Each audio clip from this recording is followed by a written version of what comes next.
మొత్తానికైతే ప్రతిపక్ష పార్టీలకు సరిపోను పని దొరికింది.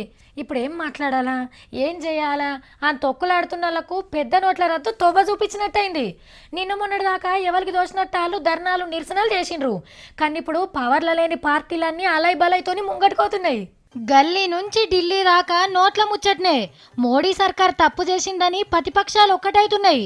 పార్లమెంటు ఆకిట్లున్న గాంధీ తాత విగ్రహం ముంగట పెద్దగానే లొలి చేసిండ్రు. 13 పార్టీలు కలిసి సర్కార్తోని ఫైటింగ్ కి తయారైతున్నాయి. కలకత్తా కాలి మమతమ్మ మల్లోపారి ఢిల్లీకొచ్చి జంతర్ మంతర్ కాడ ధర్నా పెట్టింది. బయటిట్లున్నదా ఇక పార్లమెంటు సమావేశాలు చలికాలం కూడా కుతకుతా ఉడుకుతున్నాయనుకో రాజుండ్రి. నోట్లు రద్దు చేసినాక ఇలా మీటింగ్లకు వచ్చిండు మోడీ సారు. బయట స్పీచ్లు దంచే సారు ప్రతిపక్షాలు ఎంత లొలి చేసినా ఒక్కబారి కూడా నోరే తెరవలేదు. ఇక పెద్దల సభలో కూడా పెద్దగానే లొలి నడిచింది. గడ్బళ్లతోని 2-3 మాటల ఛాయ్ బ్రేక్ ఇచ్చినా మళ్ళా గట్లనే అయ్యింది.